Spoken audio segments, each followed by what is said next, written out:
Vendredi s'est ouvert à l'Assemblée nationale le débat d'orientation budgétaire, un exercice qui consiste à réunir autour de la table le secteur privé, la société civile, les députés et le gouvernement. Perturbations dans le trafic sur le tronçon Koya-Forikaria. Le pont de Fagné présente des signes de dégradation et seuls les véhicules légers peuvent y circuler. Plusieurs camions de marchandises attendent depuis des jours la traversée. La décharge de la minière préoccupe de plus en plus. Ces derniers jours, quelques effritements sont observés sur les flancs de la montagne d'ordures. Le gouvernement et responsable de l'Agence nationale d'assainissement craignent un nouveau désastre à Dar Salam.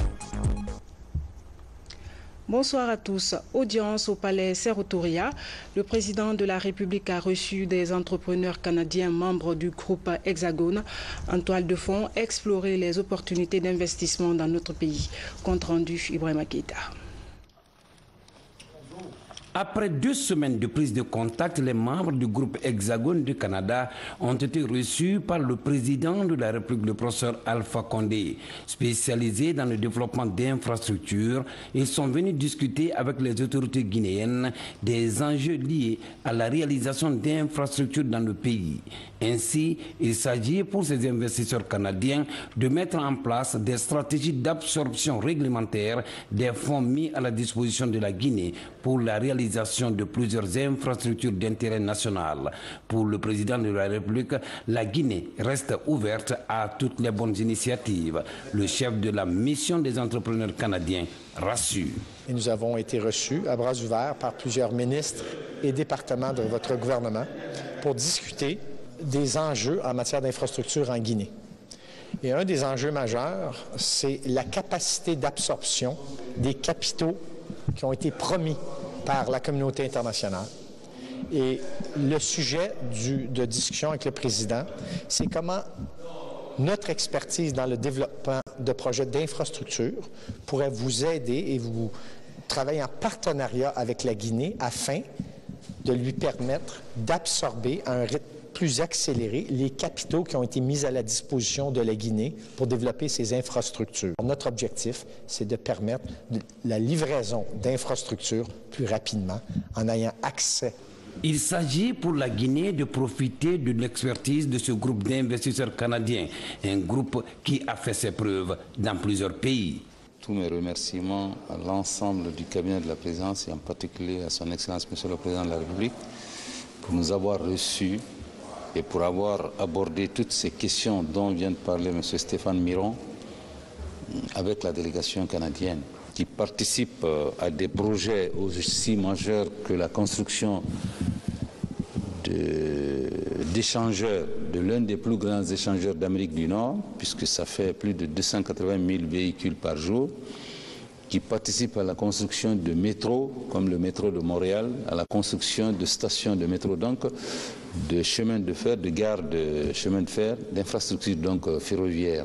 Ils sont là pour voir avec le gouvernement de rendre possible les promesses et les engagements qui ont été pris par beaucoup d'institutions financières internationales au gouvernement et voir comment ces promesses peuvent être concrétisées en argent liquide pour financer des infrastructures et jusqu'à la livraison de ces infrastructures et pourquoi pas au processus de suivi même de ces infrastructures après leur construction.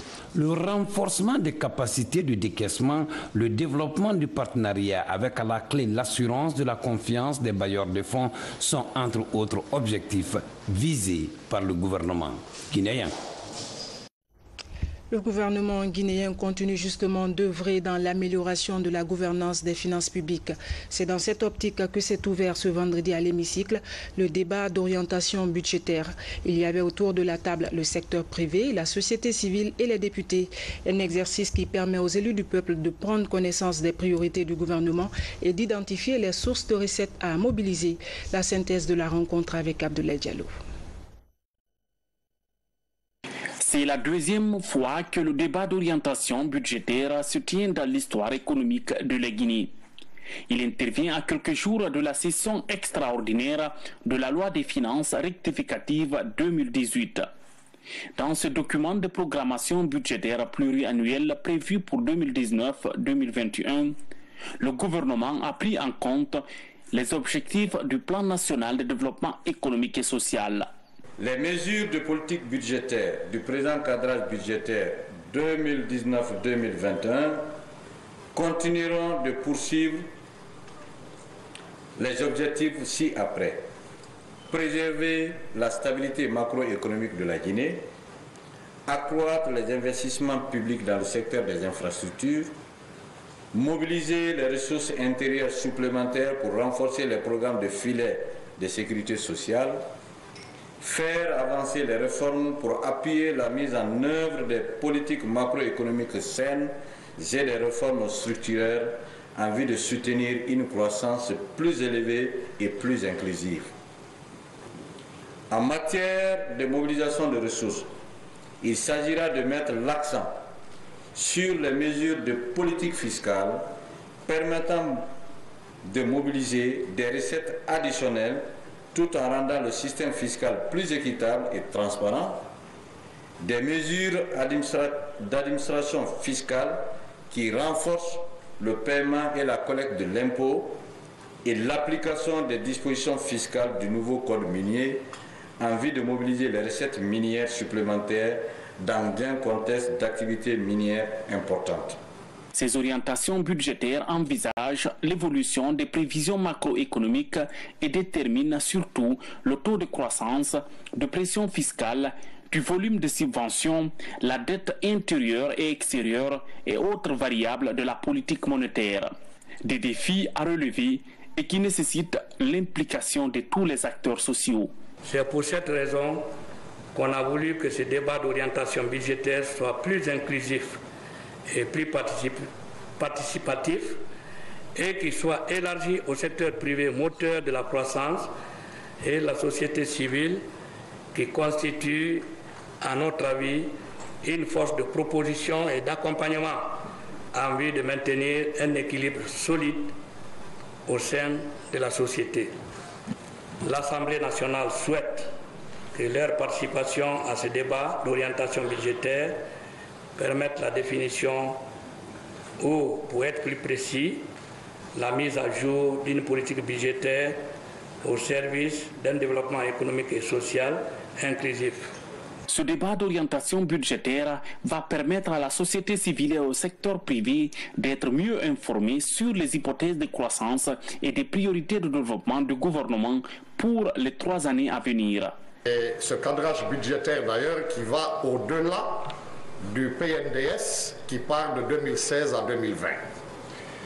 Mais tout concourt bien entendu à la réalisation des objectifs de développement que le gouvernement s'est fixé et le secteur privé guinéen est prêt à accompagner et le gouvernement et l'ensemble de tous les acteurs pour construire une Guinée forte et prospère. Cet exercice annuel vise à assurer la transparence financière et impliquer en amont les élus du peuple à l'élaboration du projet de loi des finances initiales, ce qui permettra à l'exécutif de prendre en compte les préoccupations de la représentation nationale.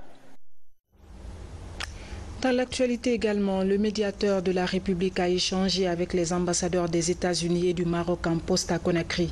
Les discussions ont porté notamment sur le fonctionnement de l'institution et la crise sociale en cours dans le pays. Reportage Mohamed Seyar Souma. Des échanges fructueux sur le fonctionnement de la médiature de la République. Le numéro 1 de l'institution et l'ambassadeur des États-Unis s'intéressent aussi à la situation actuelle du pays. Ils souhaitent œuvrer ensemble dans la résolution des crises. Pour celles liées au réajustement du prix du carburant à la pompe, le diplomate américain précise. Chaque dollar que le gouvernement doit payer en subvention pour le carburant, c'est un dollar qu'il ne peut pas utiliser pour l'éducation, pour la santé. Alors, la population paie dans un certain sens s'il n'y a pas de subvention. Alors, nous pensons que c'est nécessaire c'est en pratique globale, alors il faut balancer les revenus avec les dépenses. La médiature de la République est une jeune institution, mais qui est de plus en plus sollicitée dans la résolution des conflits. L'accomplissement de cette tâche nécessite de fortes capacités managériales, d'où la main tendue du médiateur de la République à l'ambassadeur du royaume chérifiant. Nous allons pouvoir demander à des institutions marocaines qui travaillent dans les mêmes secteurs, tout ce qui est médiation et autres relations avec les communautés, pour pouvoir s'inspirer bien sûr de l'expérience marocaine dans ce cadre. Et je sais que par le biais de solidarité qui est toujours exemplaire entre nos deux pays, nous aurons, puisque je suis en Guinée, je me considère guinéen, nous aurons bien sûr, j'espère, une réponse positive. Le médiateur de la République est ouvert à toutes les personnes ressources afin de réussir sa mission dans l'intérêt des administrateurs et des administrés. La mise en place d'un comité de médiation figure dans les perspectives. Principal objectif, la prévention des conflits. Dans le domaine des pêches, l'opération d'immatriculation des pirogues sera lancée demain samedi. Elle s'étendra du 20 juillet au 31 août. Une prise en charge financière assurée par la Banque mondiale à travers le projet PRAO. C'est l'une des activités de promotion et de réglementation de la pêche artisanale en Guinée. Les précisions dans cette déclaration du ministre des Pêches et de l'économie maritime Frédéric Loua au micro de Valérie Talimané. Excepté les banquenis et les kourous.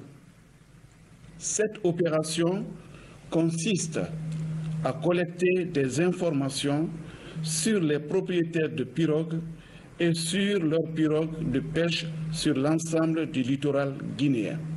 Chaque propriétaire de pirogue est conséquemment invité à se présenter dans ces points de regroupement muni d'une photocopie de sa carte d'identité ou de sa carte d'électeur pour se faire correctement enregistrer.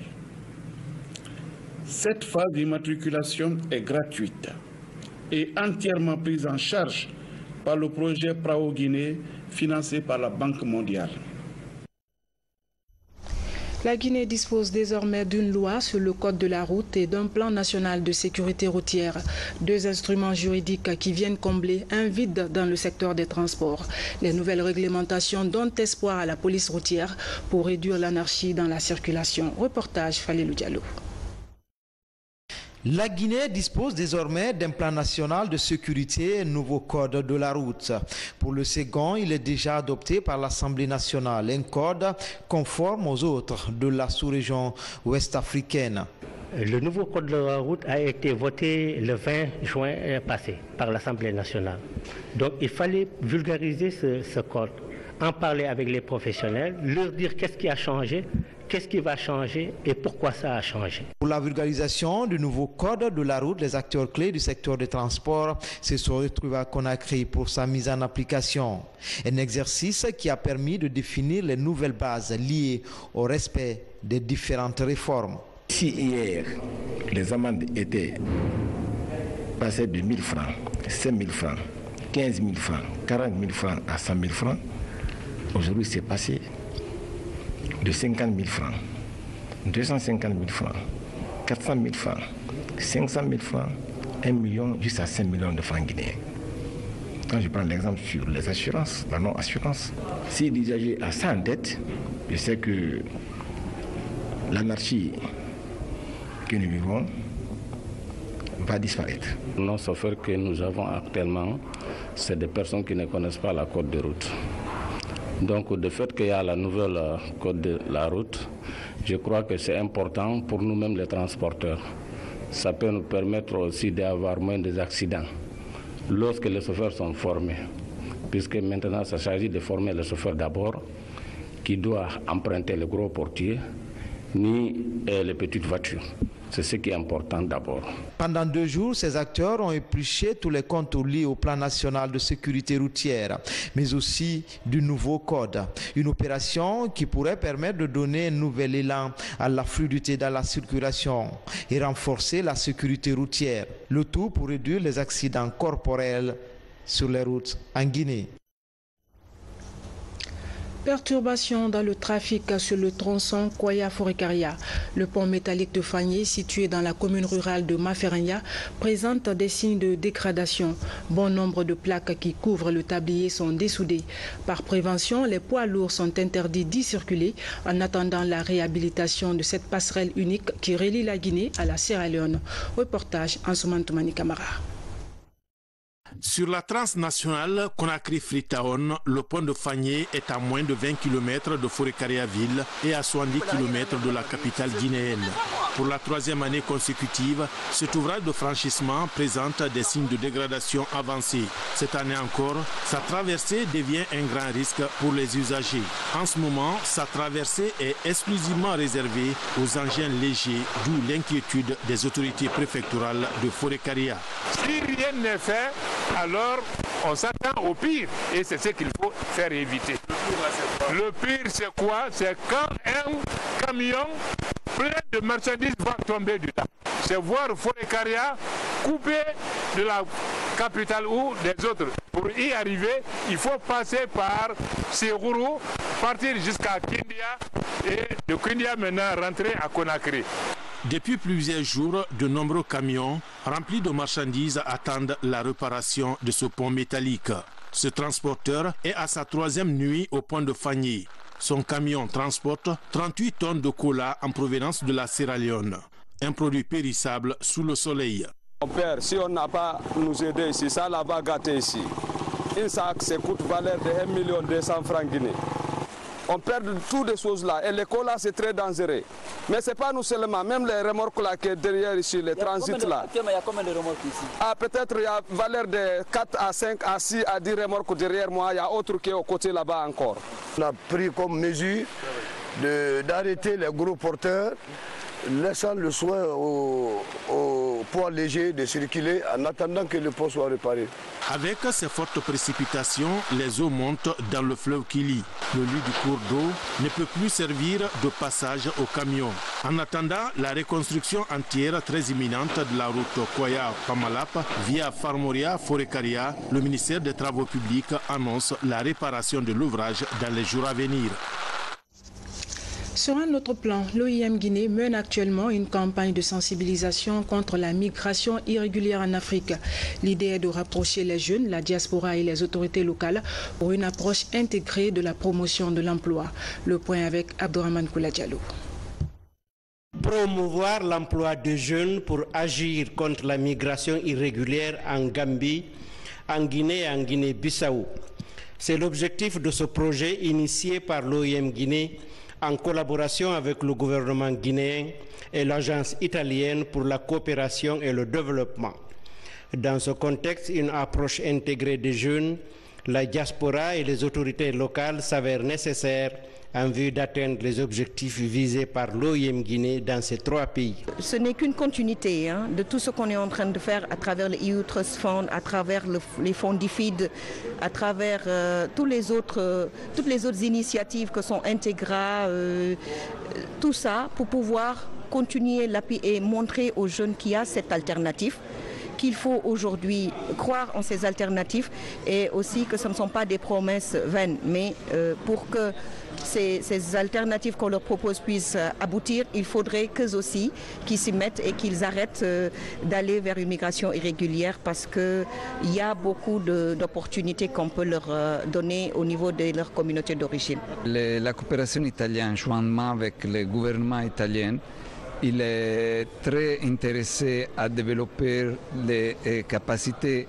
locaux ici dans la Guinée avec l'entrepreneuriat local, à favoriser l'accès au travail, à l'emploi des jeunes guinéens pour éviter qu'ils seront victimes de la traite des trafics humains à travers les Méditerranées. Alors la coopération italienne est très intéressée à développer cette capacité.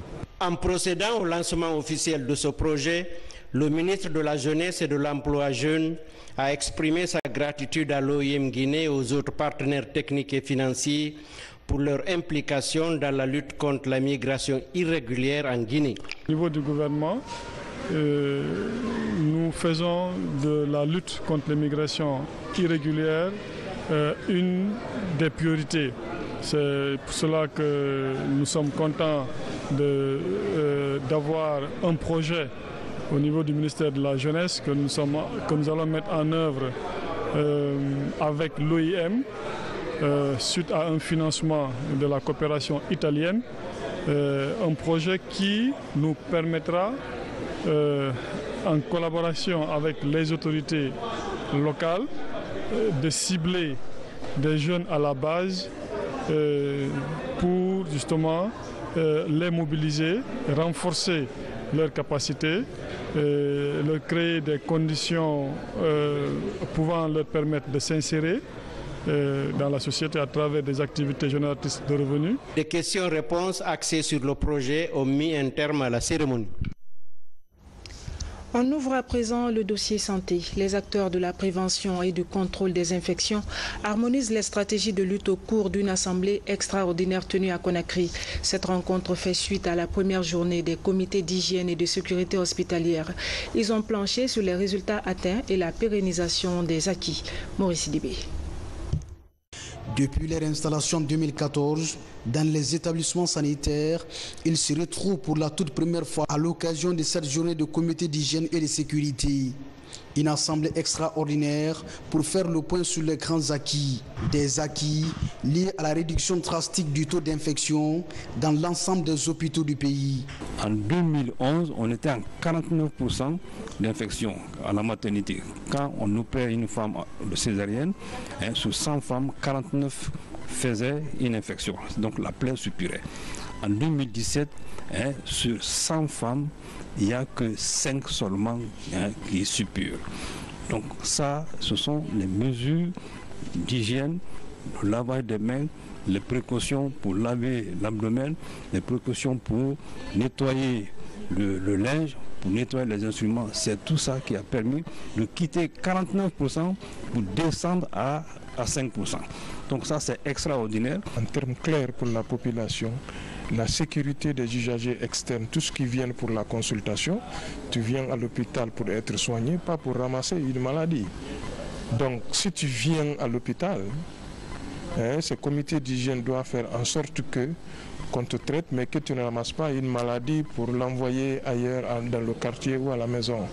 Pour les usagers internes aussi, les travailleurs, s'occuper de la sécurité de ces travailleurs. Un rendez-vous qui se veut un espace de partage d'expériences et d'harmonisation des stratégies en vue de pérenniser les acquis pour la prévention et le contrôle des infections dans les formations sanitaires. Quelques grands défis de l'heure, l'amélioration de la performance des laboratoires, la formation des hygiénistes spécialisés et le renforcement de la gestion des déchets médicaux dans les hôpitaux nationaux et régionaux. Aujourd'hui, la question qui se pose est justement de voir après le départ donc des partenaires, comment ces comités d'hygiène et de sécurité vont assurer la continuité de leurs actions dans la pérennité, ce qui est l'objectif de tout le monde. Donc justement, on est dans cette phase donc de transition où on n'est plus qu'un accompagnement sur d'un point de vue technique, mais on peut dire que pour ceux qui sont accompagnés, la graine est semée et que maintenant ce qu'il faut vraiment prendre en compte, c'est qu'il faut qu'ils aient un appui au niveau central. La prévention et le contrôle des infections dans les structures sanitaires est l'objectif du projet Jumelage pour l'hygiène hospitalière de l'Expertise France. À l'issue de ces travaux de cette journée, ces différents comités d'hygiène et de sécurité sont mis désormais en réseau pour l'atteinte de l'objectif zéro infection dans les établissements hospitaliers du pays. Alors le rappel. Dans le domaine de la santé toujours, on s'intéresse aux maladies zoonotiques. Elles sont d'origine animale ou environnementale. Comment lutter justement contre ces pathologies?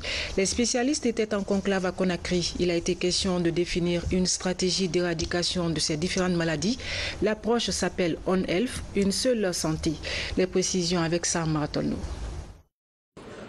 Selon l'OMS, Organisation mondiale de la santé, 75% des nouvelles maladies touchant l'homme sont transmises par des animaux ou produits d'origine animale. Pour lutter contre ces pathologies appelées maladies zoonotiques, des acteurs de la santé humaine, animale et environnementale se retrouvent. Ils développent une approche intersectorielle basée sur le renforcement de la collaboration entre les différents services. Les récentes épidémies comme la peste pulmonaire à Madagascar, la fièvre de la vallée du Rift et la grippe aviaire en Afrique de l'Ouest, les crises d'insécurité alimentaire et la résistance aux antimicrobiens nous rappellent l'importance de l'adoption d'approches intégrées pour une gestion efficiente des problèmes complexes de santé, parmi lesquels les zoonoses. On réunit des gens des secteurs santé et animal, du niveau terrain, du niveau local et du niveau central. Et on utilise différents exercices assez ludiques, des activités très participatives pour les mener à évaluer leur niveau de collaboration et pour définir des actions spécifiques pour le futur sur comment avancer stratégiquement. Cette approche de lutte multisectorielle a été déjà expérimentée pendant la lutte contre Ebola. La stratégie devait permettre à ces pays d'éradiquer toutes les pathologies d'origine animale, environnementale qui affectent l'homme, comme la rage et la grippe aviaire. Cette approche a été utilisée multisectorielle pendant le contrôle de l'épidémie Ebola en Guinée. Force est lieu de penser que nous devons la renforcer et la coordonner et mieux la préparer. Pour la mise en application de cette stratégie commune de lutte, les pays participant à la rencontre de Conakry misent également sur le renforcement du réseau des laboratoires et l'équipement des structures sanitaires. Détournement de fonds publics, le procès des anciens directeurs généraux de l'Office guinéen de publicité et l'Office guinéen des chargeurs se poursuit. Le tribunal de première instance de Kaloum se dit compétent pour juger les dossiers.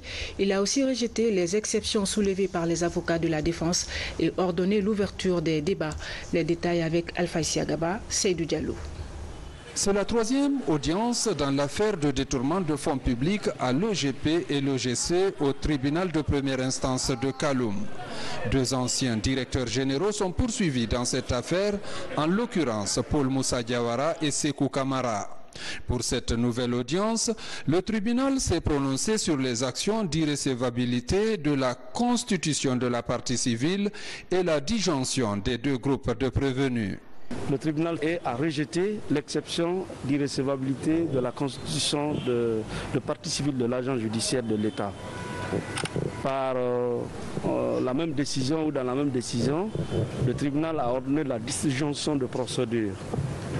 Désormais, le dossier M. Paul Moussa Diawara Inza Bayo est séparé du dossier de M. Sekou Kamara. L'OGP, eh bien, ce dossier relève du droit communautaire.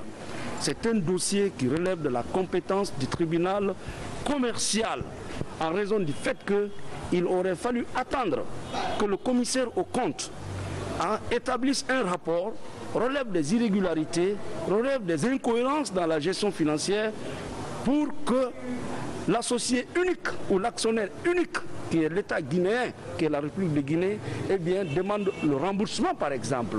Des faits de malversation financière, c'est ce que les avocats de la partie civile tentent de démontrer de leur côté. Ils sont tous poursuivis pour des faits de détournement des deniers publics. Nous avons confiance parce que les pièces du dossier se passent de tout commentaire. Les faits là sont établis, ces faits sont têtus et nous allons en faire la démonstration à l'audience. Nous sommes convaincus que ce procès servira de leçon à tous ceux qui gèrent des régies financières pour qu'ils comprennent que lorsqu'on gère les régies financières, on gère les deniers publics et qu'on ne doit pas s'amuser avec la chose publique, qui que l'on soit. Les prévenus dans cette affaire de détournement des deniers publics seront entendus le 25 juillet prochain, ici même au tribunal de première instance de Kaloum. On enchaîne avec cette rencontre que le nouveau patron de l'OGP, Office guinéen de publicité, a eue avec les professionnels du domaine. Une prise de contact avec les partenaires de l'OGP qui vise à instaurer un climat de confiance entre les deux parties. Yaya Silla. C'est la première prise de contact du nouveau directeur général de l'Office guinéen de publicité avec les agences de régie publicitaire de la place. Après un échange franc avec les opérateurs des téléphonies mobiles sur la dynamique de travail et les contraintes du secteur, Ibrahima Kapi Kamara reçoit les professionnels de publicité afin de partager également leurs préoccupations. Nous avons pour mission de rassurer l'ensemble des opérateurs téléphoniques, l'ensemble des médias, leur dire qu'avec la nouvelle direction, nous allons travailler la main dans la main. Les différends, bien sûr, il y en aura, mais quand il y en a, nous pouvons les régler entre nous. Si ça dépasse notre niveau, nous avons des ministères de tutelle respectifs. Les ministres entre eux pourront régler des problèmes. Le secteur de la publicité en Guinée connaît de nombreux dysfonctionnements. Il se résume, entre autres, par le manque de concertation entre les acteurs et la faiblesse du cadre réglementaire. Il était important de discuter avec la direction générale pour espérer que bientôt on ait un cadre d'échange qui puisse conduire à mettre en place une forme d'atelier ou d'états généraux pour permettre de sortir un cadre juridique consensuel, afin qu'en Guinée, on évolue non pas sur les humeurs de qui que ce soit, mais conformément à la loi. L'Office guinéen de publicité est créé en 1986 en tant que régie publicitaire de l'État avant de devenir une société anonyme en 2016. Le changement de statut juridique rend presque obsolète les mécanismes de fonctionnement de ce service. Pour organiser ce secteur, pour que ce secteur puisse prendre de l'ampleur, il faut tout de suite mettre en place les états généraux de la publicité. Plus de 100 agences et régies de publicité évoluent en Guinée. À ce jour, seulement la moitié est répertoriée par l'Office guinéen de publicité. Le nouveau directeur général promet la maîtrise effective de ces régies publicitaires et accroître les revenus de son institution. Éducation. Les étudiants de l'Université française de Guinée se disent satisfaits des cours et des formations reçues. Basée à Conakry il y a de cela 2 ans, cette institution d'enseignement supérieur développe des filières innovantes avec un système d'enseignement français. Ça, Martin Francinadono nous fait découvrir l'UFG. 2 ans seulement après sa création, l'Université française de Guinée marque les esprits. Avec l'Université Guèye de Montpellier en France, l'UFG développe les programmes d'enseignement étranger sanctionnés par un double diplôme français et guinéen.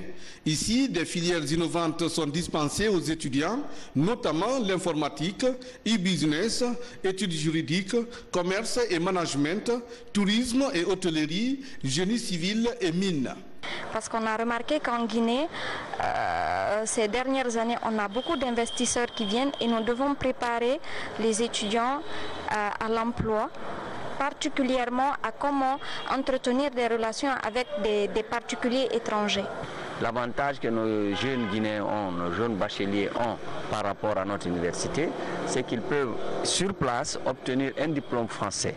Et donc ils n'ont pas la tracasserie administrative pour avoir un visa, le dépaysement, le coût de la formation. Si on combine tout ça, on trouve que nous leur apportons ce qu'ils sont prêts à aller chercher ailleurs sur place. Donc ils obtiennent sur place toutes les compétences, toutes les connaissances leur permettant d'intégrer les entreprises, de travailler, d'être autonomes au même titre qu'un diplômé de ces universités françaises. Dans cette institution d'enseignement supérieur privé, les étudiants trouvent en leurs encadreurs des véritables acteurs de promotion du mérite. À cela s'ajoute l'environnement propice pour les études et les conditions de stage réunies pour réussir le pari de former les cadres compétents, compétitifs et intègres. Cette formation nous permettra parfaitement de s'adonner, de travailler dans le monde des affaires parce que déjà on pratique, c'est-à-dire dans le domaine professionnel, nous sommes en train de pratiquer en quelque sorte ce qu'on doit faire après les études, sans oublier les stages qu'on fait après et tout. Donc on a plus d'expérience avant la fin des études pour pouvoir s'adonner dans le monde des affaires. L'université met à la disposition des étudiants un certain confort qui va aider les étudiants à vraiment être vraiment dans l'esprit de travail. Nous sommes satisfaits des cours et nous encourageons les étudiants guinéens à venir s'inscrire, à prendre part aux formations que nous prenons aussi. Comme à l'accoutumée, la pédagogie de l'Université française de Guinée organisera dans les jours à venir un test de recrutement. Les candidats seront soumis aux épreuves orales et écrites selon leur spécialité. C'est là pour ne retenir que de l'élite estudiantine qui sera formée pour l'emploi. Le grand format de ce soir nous conduit à la décharge de la minière qui préoccupe de plus en plus. Ces derniers jours, quelques effritements sont observés sur les flancs de la montagne d'ordures. Gouvernement et responsables de l'Agence nationale d'assainissement craignent un nouveau désastre à Dar Salam. Le déguerpissement annoncé aura-t-il lieu avant le premier anniversaire de l'éboulement meurtrier du 21 août dernier? C'est la grande question du moment. En attendant toute réponse, notre rédaction revient avec des images d'archives sur la tragédie de Dar Salam et sa gestion. Un grand format signé Moussa Bangoura, Kamara Boubacar. La menace d'un nouvel éboulement devient de plus en plus forte. Au pied de cette montagne fragile, 201 familles sont exposées. Il y a plus d'un an, la décharge publique de Conakry avait englouti des concessions, tué une dizaine de personnes et blessé d'autres. Cet éboulement sans précédent avait provoqué un véritable choc. 4 personnes de la famille de mon frère sont mortes. Mon grand frère, sa femme et leurs enfants. Moi, je loge à la carrière. On m'a appelé pour identifier les corps. Il y a encore des victimes sous les décombres. Les victimes d'une seule maison ont été dégagées. Nous vivons une véritable tragédie. Après l'émotion, il avait été envisagé d'élargir la bande de sécurité entre la décharge et les habitations. Une longue période de concertation et de sensibilisation s'est instaurée entre autorités et populations riveraines. Vu le volume d'exploitation et l'état d'aménagement du site, les spécialistes ont fini par tirer la sonnette d'alarme. On est dans l'obligation d'utiliser la décharge de la minière pour le moment. Et aujourd'hui, ce qui est préoccupant, c'est que compte tenu des dispositions prises par l'agence en matière de collecte et de transfert de déchets, le stock de déchets collectés ne fait que s'accroître. Durant le premier trimestre de l'année 2017, nous étions à 40 000 tonnes de déchets collectés et stockés au niveau de la décharge de la minière. Aujourd'hui, à la fin de ce premier trimestre, nous sommes aujourd'hui à 60 000 tonnes de déchets collectés et déposés là. Alors vous voyez, à ce rythme, ça va créer encore d'autres problèmes. Avant-hier, il y a eu un éboulement. Heureusement, ça s'est passé du côté de la route. Là, il n'y a pas d'habitation, le risque est moindre. Mais ce n'est qu'un signe précurseur. Il faut qu'à tous les niveaux, on prenne nos responsabilités pour que ce qui s'est passé l'année dernière, le 21 août, au niveau de cette décharge, ne se reprenne plus. Il ne faut pas que des gens perdent la vie à cause d'un entêtement qui ne se justifie pas. Mais experts et familles riveraines n'évaluent pas les risques selon les mêmes échelles de valeur. Par la manière douce, le gouvernement a tenté de convaincre les populations à s'éloigner du danger. Il y a encore 2 semaines, un accompagnement de 4 milliards 20 millions est proposé par l'État en faveur des futurs déplacés. Le président de la République, dans son sens humaniste, qui a voulu que nous ne le fassions pas pendant le mois de carême et qui a souhaité décider plutôt d'accompagner ces populations. Il serait souhaitable en bon guinéen que les populations viennent, en tout cas les 201 familles concernées qui se trouvent au niveau de la décharge, pour leur bien-être. Pour éviter que ce soit par force qu'on les fasse quitter, il serait souhaitable que les familles, honnêtement, sérieusement, pour l'intérêt de leur population, eux-mêmes pour leur propre intérêt, viennent récupérer cet argent et faire le départ nécessaire. Nous souhaitons qu'une oreille attentive et citoyenne soit prêtée à ce message, parce qu'il s'agit d'une part d'une occupation illégale d'un patrimoine de l'État et d'autre part de vies humaines en danger. Ces 2 facteurs conjugués ne peuvent laisser un État responsable indifférent. À ces appels, les réactions sont restées timides. Pourtant, les fortes précipitations augmentent chaque jour, des risques d'éboulement. La décision est prise par l'État, je ne peux rien contre cela, c'est de les encourager à venir prendre l'argent. C'est ce que je vais faire aujourd'hui et demain. S'ils ont la bonne foi, franchement, je vais demander à l'État de faire une rallonge pour nous, pour que les gens ne perdent pas leurs matériaux. Cette doléance remonte à plus d'une semaine.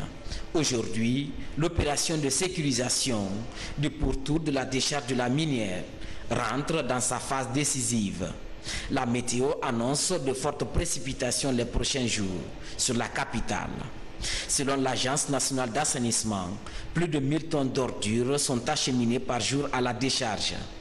Les populations sont bien conscientes du danger, mais jouent la montre avec les pouvoirs publics. La RTG, encore en deuil, Hagafanta Condé Konia, du service des langues nationales a tiré sa révérence très tôt ce matin par suite d'une crise cardiaque.